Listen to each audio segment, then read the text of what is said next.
that he thinks that Republicans are starting to, the whole Republican wall.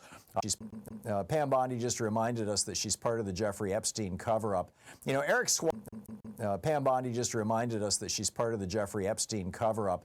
You know, Eric Swalwell yesterday came out and said that he thinks that Republicans are starting to, the whole Republican wall on behalf of Trump in the House and Senate, or at least in the House, is starting to crack with Marjorie Taylor Greene coming out here, and you know, and Thomas Massey and Nancy Mace joining together with Democrats, with Ro Khanna, to say, hey, wait a minute, we want to see those files. And then the way that she was just lying about this yesterday, what the hell is going on here? First of all, Pam Bondi, without any kind of shading or opinion here, was so defensive, so evasive. And to me, and anyone who's worked in the law, those are what prosecutors call consciousness of guilt. She is being evasive because she is guilty, and not guilty of being involved in the Epstein sex ring, but being involved in the Epstein cover-up. And that's why she lashed out against Democrats. She would not give yes or no answers or straight answers to anything. And even when Republican Senator John Kennedy asked her questions about Howard Lutnick, who the Secretary of Commerce last week said Jeffrey Epstein was the biggest blackmailer ever. That's what he said last week. This is Trump's current Secretary of Commerce. She said she wouldn't answer it directly. It was unbelievable to see this master class in guilt. So what we have is a woman who's been engaged in a long time cover-up for Donald Trump, and finally some people pressed her. And you know, we can talk about it a little bit more going back to when she was AG of Florida. That's when the cover-up began. Yeah, well, she was AG of Florida for what, 8 years, something like that? And that was during the time that Jeffrey Epstein was raping young girls right there in Florida, right under her nose. Exactly. From 2011 to 2019, Pam Bondi was the Attorney General of Florida. In that time, as I wrote about in an article a few months ago, that she made prosecuting child sex predators one of her top things. She had numerous press conferences. We arrested these people. We worked with these law enforcement. We got them. She never investigated Jeffrey Epstein. And we know this sex ring was still going on in those years because Trump's own DOJ in 2020, after Epstein killed himself, they did a report on the suicide, but also on Epstein, and talked about that. After he got out of prison in 2008, he went back to his lifestyle and he continued to abuse young girls, children, and women. That's happening right in that state. There's no way she didn't know. She was protecting people in power. One of them was probably Trump. There could have been Democrats as well, let's be blunt, who were involved in the trafficking of women or raping the children. So whoever was involved should be prosecuted. But she's been a long-time activist in Donald Trump's cover-up and Jeffrey Epstein cover-up, and I think that's partly why she got hired for this job as AG. Right, her and Matt Gaetz before her, you know, when he tried to get Matt Gaetz in there. Matt Gaetz, who himself had been accused of child sex trafficking. I'm curious, you're an attorney, Dean, and you know how prosecutors work, and I take your opinions very, very seriously on this. John Mitchell was Richard Nixon's attorney general. John Mitchell spent months, some of the last months of his life, in prison because of his efforts to cover up Richard Nixon's crime with regard to Watergate. Do you think that Pam Bondi has legal liability here? And might this be one of the reasons why she's participating in these efforts to militarize our cities that Governor Pritzker says are preparation to basically lock down the 2026 elections? I think that the fact the Supreme Court last year said that the president has absolute immunity for any actions they take, which are enumerated in the Constitution, which simply means spelled out in writing in the Constitution, means he can give her a pardon. He can give everybody, Stephen Miller and everyone, and they know that. So they feel that they have the same shield, that they can do anything they want, that they're above the law. And Donald Trump will 100% pardon them the same way he pardoned the January 6 terrorists who brutally beat up police officers and attacked the Capitol. I think that's what's going on. John Mitchell was not pardoned by Richard Nixon. If Richard Nixon had pardoned him, he would not have gone to jail. Donald Trump will pardon everyone involved in this administration. Are there state crimes she's committed that are not affected by a pardon? A pardon by a president only affects federal crimes, not state. We will see in time if she's committed any state crimes, but they believe that they are just as lawless, just as above the law as Donald Trump. Thank the GOP horrific Supreme Court, which is why in 2028, Democrats must make reforming this corrupt Supreme Court one of the top issues. Yeah, I'm absolutely with you. What are your thoughts on Eric Swalwell's opinion that there are cracks now forming in the Republican coalition? I like Eric Swalwell, but it's only 3 cracked so far. Only 3 Republicans are joined the discharge petition. If a 4th one would have joined. But was Donald Trump also raping children? Was his Miss Teen USA pageant that he owned back then when he was friends with Jeffrey Epstein part of Epstein's network? Was he feeding teenage girls to predators? I mean, remember the Newsweek headline? This is an actual Newsweek headline. There's a hot link to it in my article today. Quote, Epstein victim was contestant in Donald Trump's teen beauty pageant. Amy Wallace is the biographer or the co-author, basically, kind of not quite a ghostwriter, who worked with Virginia Giuffre on her book, Nobody's Girl, I think is the title of it. And what comes to mind, and I mentioned this in my op-ed, this is my daily take today over at HartmanReport.com, is titled Trump's Elite Pedophile Protection Program, Who Are They Protecting? It brings to mind Emmett Till's mother, just basically pulling back the veil, saying this is what racism looks like. This is what hate looks like. And now you've got Virginia Giuffre and Amy Wallace saying, this is what, a sex trafficking ring of wealthy men looks like. And Amy Wallace, in an interview, specifically said that she knows the names of the men who were raping these little girls, and that the FBI, and presumably Kash Patel, its director, and the Department of Justice, and presumably its director, Pam Bondi, know those names too. Now, Pam Bondi spent 8 years as the Attorney General of Florida during the time that Jeffrey Epstein was living down there, raping young girls and running a sex ring. And she did prosecute sex crimes against children, but she never even looked, to the best of anybody's knowledge, at Jeffrey Epstein. I mean, inquiring minds want to know, what's up with that? But here we have this one, and Amy Wallace, when she, in this interview where she said, yes, I know, she said, quote, yes, I know who the names are. Virginia knows who the names are. So does the FBI and the DOJ, end of quote. And then she went on to say, by the way, the information is not in my house, so don't try to break in to get it, which I thought was fascinating. And yet these files remain sealed. The Republicans, we have ongoing investigations, or there's a legal process. And it all appears designed to protect one man, Donald Trump. Although I'm guessing that, there's more than just Trump that's being protected, obviously. But was Donald Trump also raping children? Was his Miss Teen Dominate the Rift with Opera GX. Install. Hey everyone, I'm Ashley Banfield, and this is Drop Dead Serious. You know the name Virginia Giuffre, and there is a reason for that. Because she made damn sure the world wouldn't forget it. She was just a teenager when powerful grown men started treating her like property, passing her around like she was some kind of sex toy. She should have been worrying about her grades or crushes or college applications or prom, not billionaires and private jets and how to satisfy them sexually so she wouldn't get in trouble. But that's exactly how she ended up, inside Jeffrey Epstein's orbit and under Ghislaine Maxwell's control. Virginia didn't go public for fame. She didn't want money. She didn't want headlines. She wanted something far more simple, to not be invisible, to make sure that what happened to her and who did it to her couldn't be buried with hush money or sealed court files. Because the truth is, she was just one girl among many abused by Epstein and his friends. And the people who used her, they were some of the most powerful and rich men in the world. And yet, she is refusing to stay silent even in death. And because of that, their secrets are finally starting to unravel. She spoke out in life as much as she could, and now, as I'm sure you're aware, after her death by suicide this year, she's speaking out from the grave in the form of a wrenching memoir that came out just today.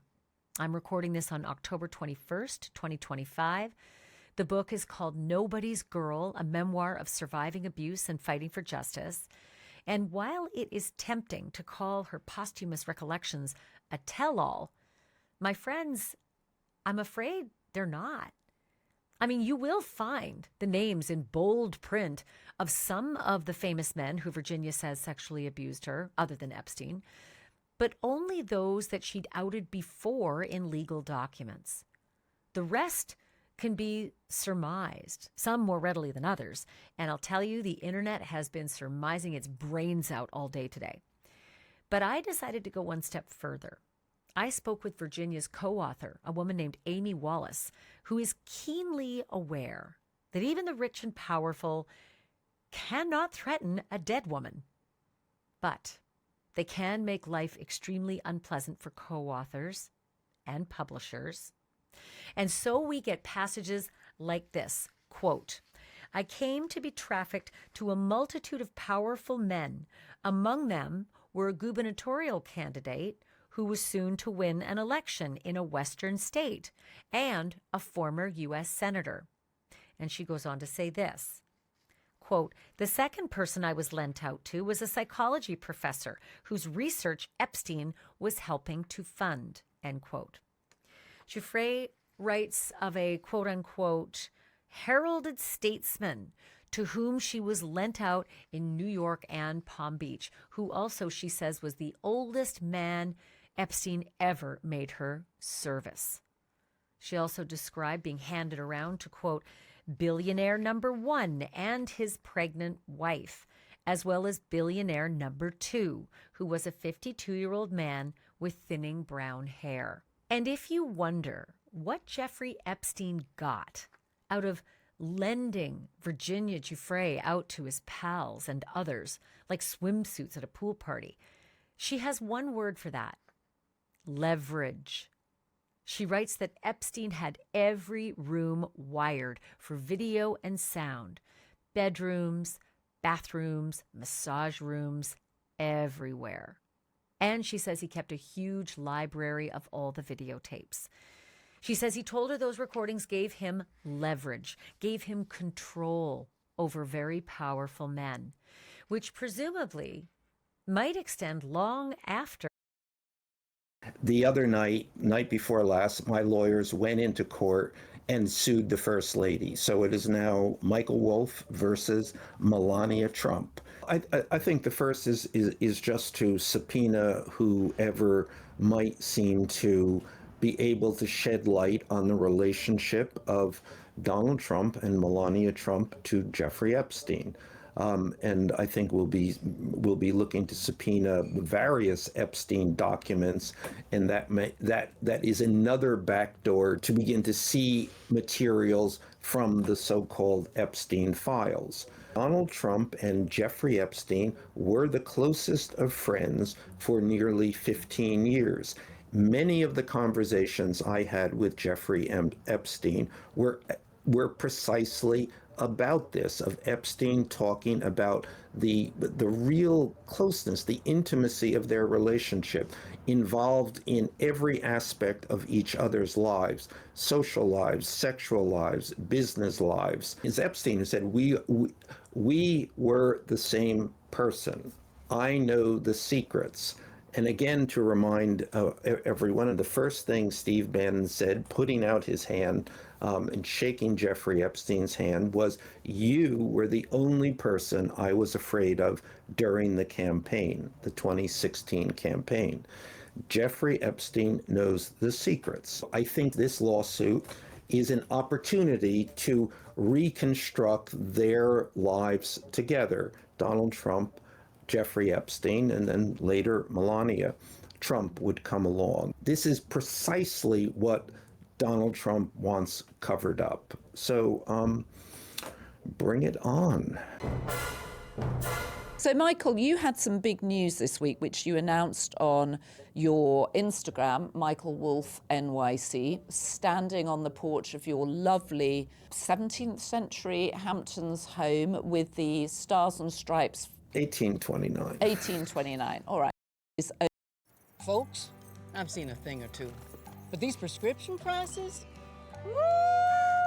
Own people in over what would normally be the commission that would slow any process like this down, make sure they were hitting every historical mark, so nothing. And I think we'll be looking to subpoena various Epstein documents, and that is another backdoor to getting to being able to begin to see materials from the so-called Epstein files. But mostly, I think it's going to be interesting. Donald Trump and, this is an important point, which I think I've made before, but to keep making, that Donald Trump and Jeffrey Epstein were the closest of friends for nearly 15 years. Many of the conversations I had with Jeffrey Epstein were precisely about this, of Epstein talking about the real. As we come on the air, there are 800,000 people in the state of Arizona who. Welcome to another edition of This F***ing Guy, the series that spotlights one f***ing guy making America worse and explains why they suck. I'm Erin Ryan, host of Crooked Media's Hysteria podcast. And I'm Alyssa Mastromonaco, the other host of Crooked Media's Hysteria podcast. Well, Alyssa, this episode we're talking about Peter Thiel, the Silicon Valley goblin. Gawker published a secretly recorded tape starring former professional wrestler Hulk Hogan having sex with his best friend Bubba the Love Sponge, Clem's wife. The company had gotten the tape from a tipster, and it was later claimed that after Bubba secretly recorded the tryst in 2006, he kept the tape in his desk at the radio station where he was a DJ. A rival DJ allegedly stole the tape and sent it to Gawker in some kind of bonkers Florida shock jock DJ war. When the tape hit Gawker's site, Hulk threatened to sue.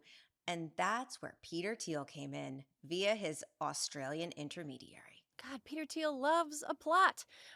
So, Alyssa, as you know, I worked for Gawker's sister site Jezebel off and on from about 2010 until late 2015. And while I had nothing to do with any editorial decisions involving the Hulk incident, I was in a front row seat for the legal saga that unfolded. By late 2014 or early 15, it was clear that something strange was underfoot. Like Hogan's legal team kept dragging things on, and that made the company's representatives suspicious that somebody else was paying Hogan's legal bills. Well, in 2016, it was revealed that the mystery benefactor was Silicon Valley's Nosferatu himself, Peter Thiel. And he told the New York Times that the reason he'd done it wasn't revenge, but specific deterrence meant to preserve the privacy of ordinary people. You know, ordinary people like Hulk Hogan. Also in 2016, a jury in Florida awarded the Hulkster $140 million in damages in the suit. Gawker Media sold off its assets with the exception of Gawker.com, which shut down. Eventually, the award was reduced from $140 million to $31 million. We can't say for sure that the Valleywag outing radicalized Thiel, but I can't say that it didn't either. Because shortly after 2007, Thiel started throwing money at political candidates. And like the money that he threw at Silicon Valley startups, some of the places he lavished his cash were real clunkers. Thiel gave millions to support the failed 2008 and 2012 presidential campaigns of Ron Paul. He supported the failed California gubernatorial campaign of tech executive Meg Whitman, and in 2016, he initially supported the political candidacy of former Hewlett-Packard executive Carly Fiorina, whose campaign sputtered out like an HP machine trying to print a two-sided document. Thiel's political wins were few and far between, save Ted Cruz's 2012 Texas Senate victory. But in 2016, Thiel had his chance to take his biggest contrarian political gamble yet, Donald Trump. Trump, at the time, was having trouble getting a foothold in Silicon Valley, which had spent the last 8 years cozying up to the Obama administration. Because Thiel does whatever he perceives as the opposite of the popular thing, the MAGA movement was a natural fit. He got so into MAGA world that he spoke at that year's Republican National Convention in Cleveland, Ohio. But when he gave his speech, he became the first openly gay man to speak at the RNC, emphasis on openly. When I was a kid, the great debate was about how to defeat the Soviet Union, and we won. Now we are told that the great debate is about who gets to use which bathroom. This is a distraction from our real problems. Who cares? Of course, every American has a unique identity. I am proud to be gay. I am proud to be a Republican. But most of all, I am proud to be an American. I'm 67, and I hadn't worked out in years until I found this 7-minute chair workout plan. The other inmates either have daughters, many of them have daughters that are of the same age as the daughters that Ms. Maxwell was convicted of abusing. Also, and this is a little bit more serious, many of the women in that facility were abused themselves, had abusive relationships, but were the victims of sexual abuse. So again, imagine you're in this, what could be a pressure cooker environment, and you see another inmate that's getting this special treatment that is convicted of a charge of something that you were the victim of. So there is a lot of frustration. In terms of Donald Trump, he's a malignant narcissist, you say. You also say that he's suffering from some level of dementia, and you gave us some incredible examples, one of which triggered all sorts of people. And this was when he was saying, and I'm going to read it, I'm quoting you here, he was saying that they're going to send all these immigrants from insane asylums, and then he goes, anyone seen Silence of the Lambs? And then he goes, the late, great Hannibal Lecter. Nobody likes to talk about him anymore. And everybody remembered that exchange, and your explanation of it being a symptom of dementia was very helpful. Can you re-explain that for people who didn't hear it the first time? Sure. So it's a chain of loose associations, right? So he's telling a lie. He's saying that all these immigrants are coming from insane asylums. Okay, so that's the malignant narcissism. He's just lying. But then thinking about an insane asylum reminds him, oh, I saw a movie about insane asylums. Okay, and then that makes him remember the main character from the movie. And that makes him think, hey, whatever happened to that guy? No one ever talks about him anymore. So we're seeing like a stone skipping along the water. He's going from one association to another, but it doesn't make any linear sense. So saying, hey, nobody ever talks about the late, great Hannibal Lecter. Well, first of all, he's a fictional character, so he can't be dead. But how did you get there from immigrants coming from insane asylums? Because he had this loose chain of association. And is it a loose chain because it sounds like something? Because one of the other symptoms you noticed was that people who are beginning to suffer dementia can't often say the whole word, so they go kirsch instead of Christmas. That was an example you gave us. Yes, it's called phonemic paraphasias. They can't complete the word properly, so they just kind of add a nonsense ending. So you can't say Christmas, you say Christus, or missiles, missus. Right. And there are dozens and dozens of examples of that. And they're on social media almost like as kind of supercuts of like things to make fun of him or to be humorous. But they're actually very serious signs, very serious and well-known medical signs of dementia. People don't make those kinds of phonemic paraphasias if they're tired or if they're aging. That's just not something they do. It's something very specific that is linked to dementia and organic cognitive decline. And actually, in terms of this sort of sounds like, I think I might have mentioned last time that, someone asked him a question about Harvard, and then he went on to talk about Harlem, and it wasn't just that he misunderstood the word, because then he goes back and circles back and says, and the people in Harvard and Harlem, they really approve of what we're doing at Harvard. So what they had in common is they begin with H. Other than that, I think we would agree that Harlem and Harvard are very different places. So we've seen a lot of Donald Trump on the world stage and many stages. I mean, he gives endless press conferences. We simply can't complain that we don't see enough of him. You also referenced sometimes people with dementia have phases of great grandiosity, and one couldn't help thinking last week when he was claiming peace in the Middle East. They said it couldn't be done. It's taken 3,000 years, but here I am. That was far from being modest, which a lot of actual peacemakers are. He put himself center stage, and unfortunately we've already seen a slight outbreaking of fighting over the weekend, and I think a more sort of modest person might have thought this might take some time. You can't, just because you say it doesn't mean it's going to happen. Well, the grandiosity is certainly part of his personality disorder.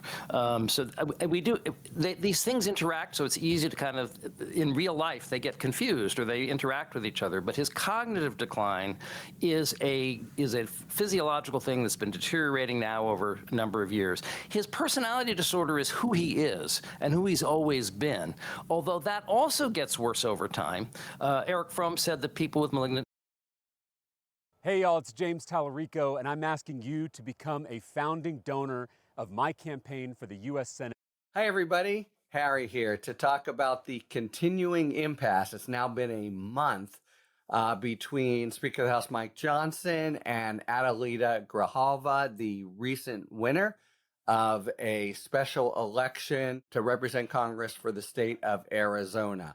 And Johnson has continued not to swear her in, notwithstanding that every other special election, he has sworn people in immediately. And it's quite obvious that the reason is they don't want her to be, as she would, the 218th vote to release some of the Epstein files.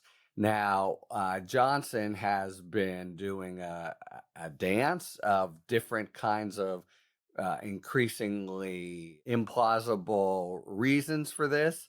He has said, well, I just really would like her to have the pomp and circumstance being sworn in when Congress is in session. Congress has been out of session for some 5 weeks since before her election. Grijalva says, no, that's okay. Not a problem. I'm ready to be sworn in. And it's just increasingly clear that he is bobbing and weaving and ducking to prevent it. So yesterday, Grijalva sued. And she sued for a declaratory judgment asking the court in the District of Columbia, that's one of the places she could certainly say that that's where the omission is occurring, for a declaratory judgment, basically ordering Johnson to just swear her in, or if Johnson won't do it, to have anyone qualified to swear in an officer to do it, because the Constitution doesn't specify who will do the swearing in. This is actually, the lawsuit is pretty interesting. It's brought basically under the Constitution. Now, it's under a statute that says you can go right under the Constitution, but when she talks about her rights and goes through it, it is very much Article 1, Article 2. Well, I'll tell you exactly what it is. First of all, the lawsuit is by the Attorney General of Arizona, and they are saying, as a matter of standing, on the one hand, Grijalva obviously is being harmed. She has a job to do. They're not letting her do it directly under the Constitution, as I say. Because there's another statute. You need a statute basically to sue in federal court. But the cause of action is an ultra vires, which is to say Johnson, is acting outside of his authority. And there's a real controversy going on whether or not she should be sworn in. It's, ripe to administer because she's already been, I'm joined now by Congressman Jared Moskowitz. Thanks so much for joining me. Thanks for being with you, Brian. So we have some breaking news here as it relates to the Epstein files. I'm going to throw to a clip from your buddy James Comer. Let's be clear. Democrats don't care about transparency or accountability in this matter. The evidence we've gathered does not implicate President Trump in any way. Public reporting, survivor testimony, and official documents show that Bill Clinton had far closer ties to Epstein. All right, so that was James Comer saying that nothing to see here as far as it relates to Donald Trump, that the real issue here is Bill Clinton. So first and foremost, can I have your reaction to that? Well, first of all, it's good to see confirmation of something I always knew about my friend James Comer, is that he can read at a 9th grade level. But here we go again. Comer coming out saying, I conducted an investigation, right? This was the guy who was taking, Russian disinformation and was using a Chinese spy during the fake faux Biden impeachment, which was so successful by Comer, right? So, yeah, Comer's looked at it. By America, really? Here we go. Everyone can sleep. Everyone can sleep at night. James Comer has looked at the Epstein files and he's concluded there's no there. Well, then guess what? If there's no there, guess what we can do, Brian? We can release it. We can release the files, James. Man, I love when you do these things to yourself. It's such first of all, I miss him. I haven't seen him in weeks. And so, yeah, look, if Trump is not in it and it's just Bill Clinton, then release him. Right? Isn't that even more incentive? I mean, if it's Bill Clinton, look, I certainly have no allegiance to Bill Clinton. I'm not here to run cover for Bill Clinton. So wait a second. All House Republicans and all Senate Republicans, the White House, President Trump, right-wing media are now just protecting Bill Clinton? Yeah. Well, can I have your reaction to the fact that we are now in nearing week 4 of this shutdown, and that Mike Johnson has put forward a myriad of different excuses as to why he won't swear in Adelita Grijalva. They keep changing.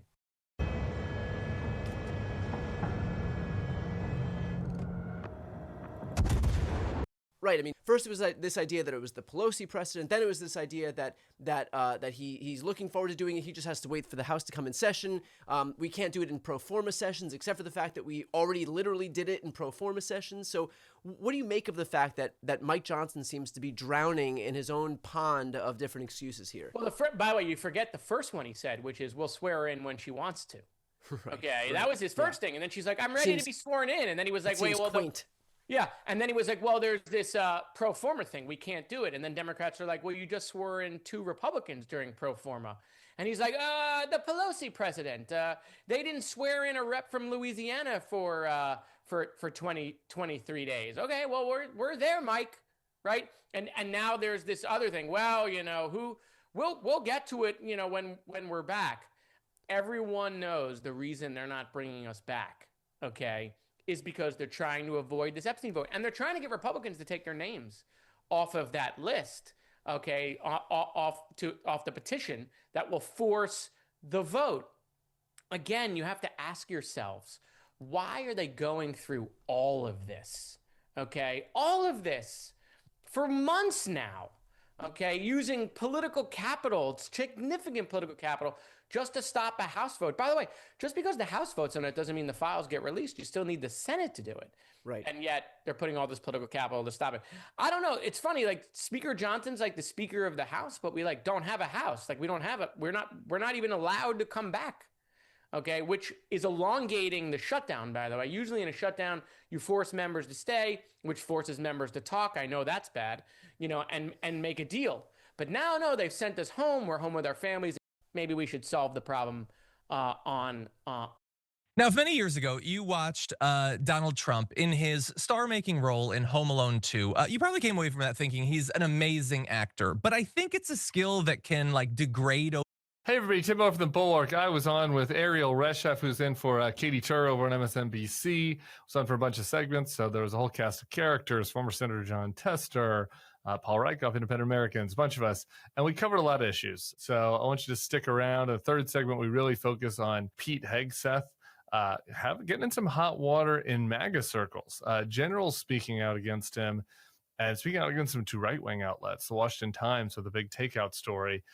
That should be a red flag for him. So we talked about that in addition to his free speech crackdown. We get into the demolition of the East Wing, and I kind of get into my take about how the corruption side of this, I think, may end up being the most important political story. Obviously, the actual demolition has more historic and emotional impact. But I think the corruption side of this is something that absolutely has to be focused on. Then in the first segment, we do a lot of shutdown talk. Having Tester on was interesting because the frame of this conversation was just about how there's not a lot of political incentive to end the shutdown, but regular people are getting the brunt of it. And in Tester's conversation, he was pointing out that there is in Montana programs, energy programs, other public works programs that have government support. And then obviously that trickle up? Would the White House at some point say enough is enough? Yeah, that's a good question. I think this is definitely, in a weird way, this coming out of the Washington Times is something that makes Pete Hegseth more vulnerable than if it would have come from a mainstream outlet. We're in this weird upside-down place. It's kind of like that movie Men in Black, where you have to read the National Enquirer to get the real news about the aliens. So we're kind of there now. You have to read the far-right MAGA news to know what people are really thinking inside the White House in a lot of cases. And the fact that they would speak to an outlet like that to complain means that these are probably people inside the military who are maybe even sympathetic to Trump, but want just more competent leadership and are trying to send a signal to him and a message to him. And we've seen this in the past. There was a similar situation with a Trump appointee at that time, I think, leaked to Politico.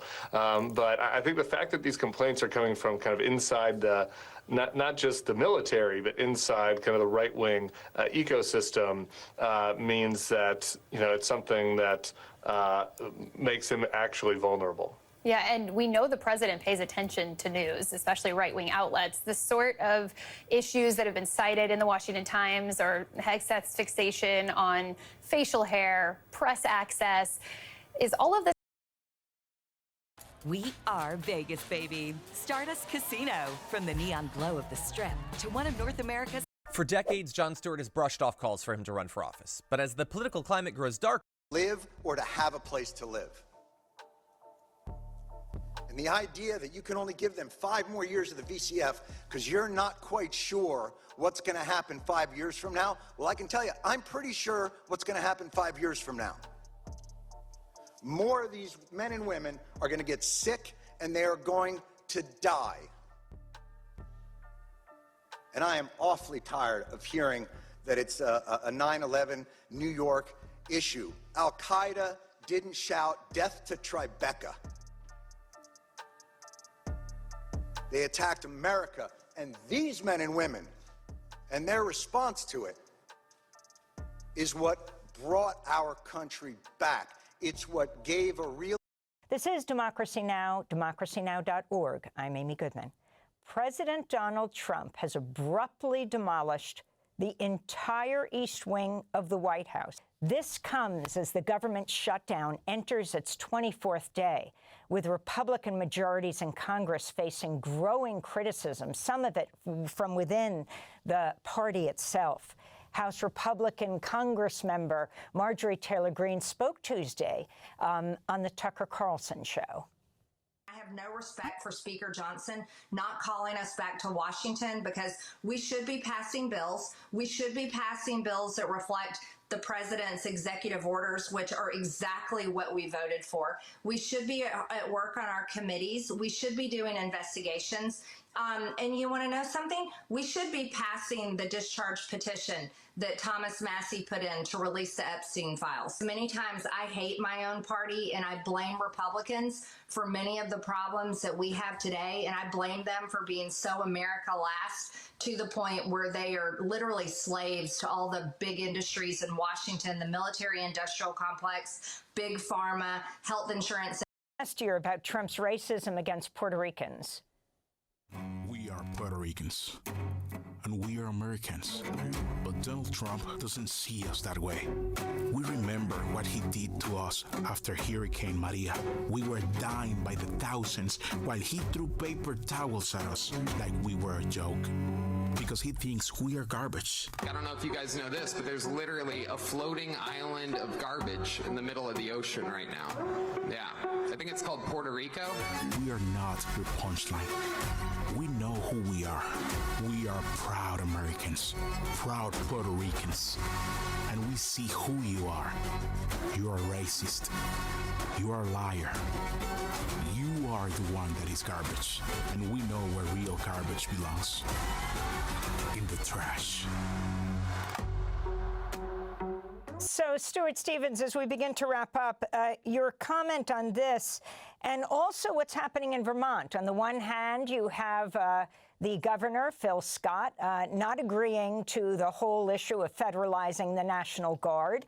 And then you have Sam Douglas, the Vermont state senator, being forced to step down. He resigned over racist and anti-Semitic comments, like referring to an Indian woman as someone who just didn't bathe often enough. In another instance, Breonna Douglas, Sam's wife and the Vermont Young Republicans National Committee member, saying her husband may have erred by expecting the Jew to be honest. Can you comment on the whole Young Republicans scandal and what it's done in the country? Yeah, look, there always was an ugly side to the Republican Party. Those of us who are involved in the Bush campaign, the compassionate conservative side, we saw this dark side. Literally like me, Nicole Wallace, Matthew Dowd, Mark McKinnon, Pete Wayne, and we used to literally sit in the same room. But I think that we thought that we were the dominant gene of the party, and that the party would come our way if only because the country was changing so much. And I don't know any conclusion to come to, but that I was wrong. We were the recessive gene. And the party now has become what the party wants. So you have this generation of kids that came of age, a lot of them knowing nothing but Trump. And this is where transgressive behavior becomes a mark of purity. And really, the Republican Party has become an extremist movement. What we know about extremist movements is it demands more and more purity checks. So it's ugly. There's much about, we don't talk enough about race in American politics, I think. Trump's coalition in 20 was 85% white. In a country that's, 59% white and less after this show. He did a little better in the last election. It was 84% white. So the base of Trump's support is non-college educated white voters, which is the fastest declining large demographic in America. And they know this, which is why they're trying to curate the election and make it whiter and make it less educated. And I'll just say about Phil Scott, who I helped work in some of his campaigns. You know, if the Republican Party had any sense, they would look at Phil Scott as one of the most popular governors, if not the most popular governor in the country, who's a Republican in a heavily Democratic state. And they would go to him and say, what can we learn? What can you teach us? Because if we Republicans could carry states like Vermont or Massachusetts, where Charlie Baker was, or Maryland, where Larry Hogan, all clients of mine, were governors, we would rule the earth. We'd always win. Instead, they've made these governors, like an increasingly small number of them, like a Phil Scott, they just ignore them. So Phil Scott did the right thing here. He said, no, I'm not going to have somebody that is a Republican who is writing this racist stuff. Tonight, I want to talk about one of the principal enablers of Donald Trump and the lawlessness of this administration. No, not him, not her, not him either.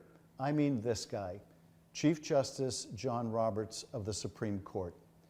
Roberts, when he was nominated for the Supreme Court, was hoped to be a moderate. There was some expectation that he was an institutionalist, that he would, as he described in his confirmation hearing, just call balls and strikes, be a neutral umpire or arbiter of the law. Here is John Roberts during his confirmation. The legal arguments that are presented, I will be open to the considered views of my colleagues on the bench, and I will decide every case based on the record, according to the rule of law, without fear or favor, to the best of my ability. And I will remember that it's my job to call balls and strikes and not to pitch or bat. But that hope wasn't shared by all. In fact, here's what then Senator Barack Obama had to say about John Roberts during his confirmation and why Barack Obama voted against that confirmation. The problem I had is that when I examined Judge Roberts' record and history of public service, it's my personal estimation that he has far more often used his formidable skills on behalf of the strong in opposition to the weak. The bottom line is this: I will be voting against John Roberts' nomination. As it turned out, Obama was exactly right. Roberts wasn't the institutionalist that people hoped for. Indeed, he has enabled the most anti-institutionalist president in our history. He has allowed, through his writing, through his opinions, the president to tear down institution after institution. So how did this come about? Well, first of all, Roberts demonstrated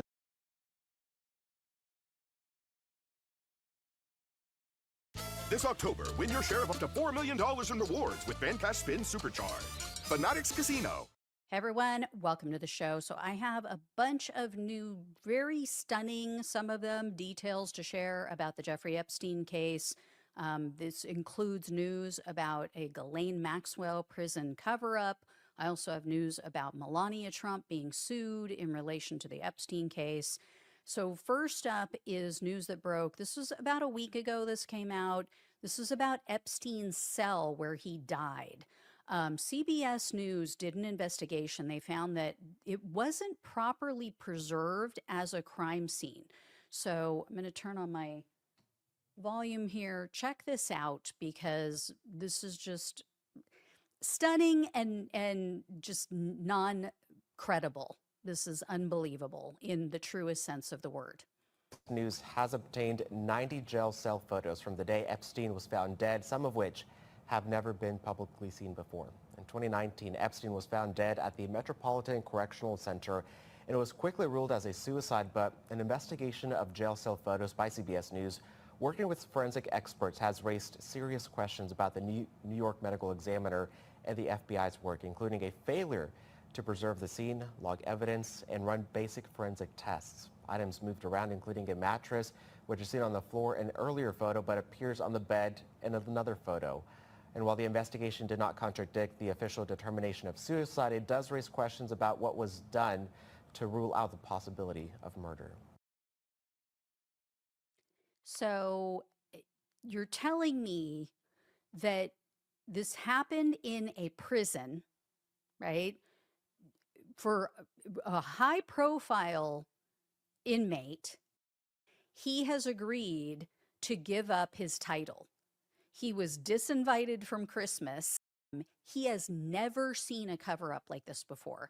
He said, quote, "The inmates and the staff were warned prior to her coming in that under no circumstances are they to disclose anything that happens with her or to her or surrounding her during her time at Bryan." And he said that 2 Trump appointees, the board Bureau of Prison Director, BOP. Sorry, I got hung up on that. So it's the Bureau of Prison Director. His name is William Marshall. And then a deputy director named Joshua Smith.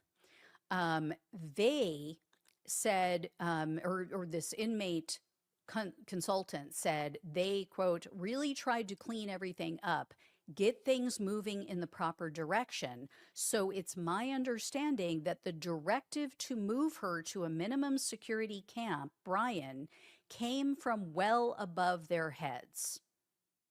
So this was not the Bureau of Prisons' decision.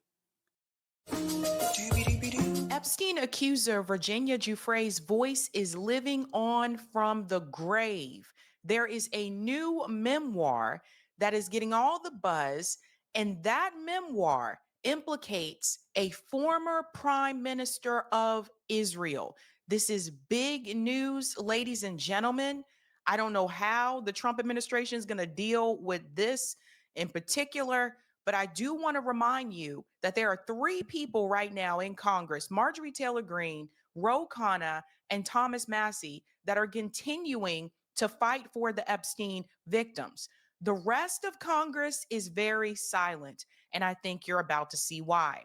Let's go ahead and get into it. This memoir has a lot of people talking, ladies and gentlemen. Jeffrey Epstein, survivor, was sexually assaulted by a well-known prime minister. Again, this is what her new memoir is revealing. According to the memoir, Virginia Giuffre met the prime minister on Epstein's private island in the Virgin Islands in 2002 when she was 18. So keep in mind, again, Virginia Giuffre, the first time that she was basically trafficked, she was underage at that point in time. Virginia Giuffre is no longer alive.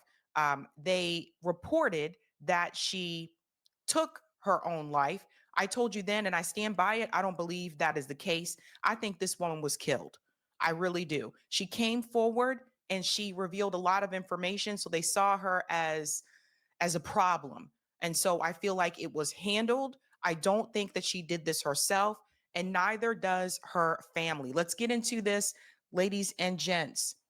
Virginia Giuffre, one of Epstein's most prominent victims, has alleged in her memoir that a well-known prime minister brutally beat and assaulted her. We're on YouTube, so we got to be careful with the words that we use here, folks. It was an attack so savage, it pushed her to escape Epstein's sex trafficking network. In her memoir, Nobody's Girl, a memoir of surviving abuse and fighting for justice, Virginia referred to her abuser as only as the prime minister, saying she feared he would seek to hurt her if she named him. In past court filings, she had accused former Israeli Prime Minister Barak of sexually assaulting her, an allegation he has repeatedly denied. Well, yeah, he's not going to come forward and say, yeah, that was me. You know what I mean? According to the memoir, in Washington, Donald Trump loaded up the Supreme Court to overturn Roe v. Wade. You have to ban it. 19 states banned. One would think that Caroline Leavitt standing up at the White House podium every day and lying on behalf of Trump would be a pretty easy job, but she just committed arguably the biggest unforced error of her entire time as press secretary. In addition to the ballroom and the Rose Garden patio, is the president looking at any other renovations or significant kind of projects here at the White House? Not to my knowledge, no, but he's a builder at heart, clearly. And so his heart and his mind is always churning about how to improve things here on the White House grounds. But at this moment in time, of course, the ballroom is really the president's main priority. Quote, the ballroom really is the president's main priority. This goes for all of the independents out there, the Trump voters out there, the disillusioned Democrats out there who believe